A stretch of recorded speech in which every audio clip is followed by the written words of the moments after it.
வணக்கம். இது வன்லங்காவின் இன்றைய முக்கிய செய்திகள். முதலில் தலைப்புச் செய்திகள்.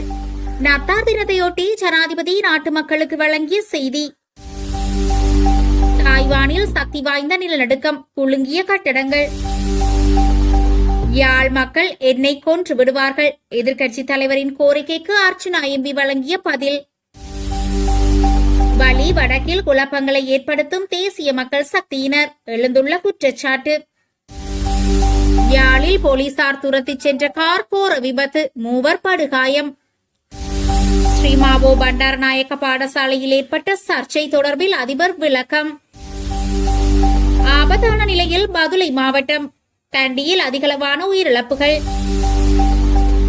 தமிழர் பகுதியில் கஞ்சா செடி வளர்த்த நபர், போலீசார் அதிரடி நடவடிக்கை. புதிய 20 அம்ச அமைதி திட்டத்தின் முக்கிய விவரங்களை முன்வைத்துள்ள உக்ரைன். பிரித்தானியாவில் தடை செய்யப்பட்ட அமைப்பைச் சேர்ந்தவர்களின் தொடர் உண்ணாவிரத போராட்டம். இனி விரிவான செய்திகள். நத்தார் தினத்தையொட்டி ஜனாதிபதி நாட்டு மக்களுக்கு வழங்கிய செய்தி. நாட்டு மக்களுக்கு ஜனாதிபதி அனுரகுமார திசநாயக்க நத்தார் தின வாழ்த்துக்களை தெரிவித்துள்ளார். அவரின் வாழ்த்து செய்தியில், இலங்கையர்களாகிய நாம் ஒரு நாடாக மிகவும் வேதனையான இயற்கை பேரழிவை எதிர்கொண்ட பிறகு உறுதியுடன் மீண்டு வரும் சந்தர்ப்பத்திலேயே இந்த நத்தார் பண்டிகையை கொண்டாடுகிறோம் என்பது அனைவரும் அறிந்த விடயம். அன்பு, அமைதி, மகிழ்ச்சி, பகிர்வு மற்றும் தியாகம் ஆகியவையே நத்தார் பண்டிகையின் உண்மையான அர்த்தங்களாகும். பாதிக்கப்பட்டவர்களுக்கு சகோதர உணர்வுடன் ஆதரவு வழங்குதல் மற்றும் மனித குலத்தின் விடுதலைக்கான அர்ப்பணிப்பு என்பன இவற்றில் முதன்மையானதாகும்.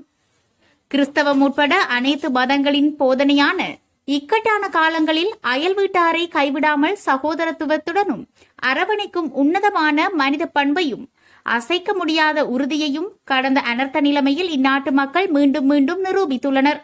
அமைதி, நல்லிணக்கம், தியாகம் மற்றும் இரக்க குணம் கொண்ட ஒரு சமூகத்தை உருவாக்க அழைப்பு விடுக்கும் புனித நத்தாரின் அர்த்தத்தை உண்மையில் புரிந்து கொண்டதனாலேயே ஒருபோதும் பயணிக்க எதிர்பார்க்காத வீதிகளில் கூட தமது சகோதர மக்களுக்காக அத்தியாவசிய பொருட்களை மக்கள் சுமந்து சென்றார்கள் என்று நான் நம்புகிறேன்.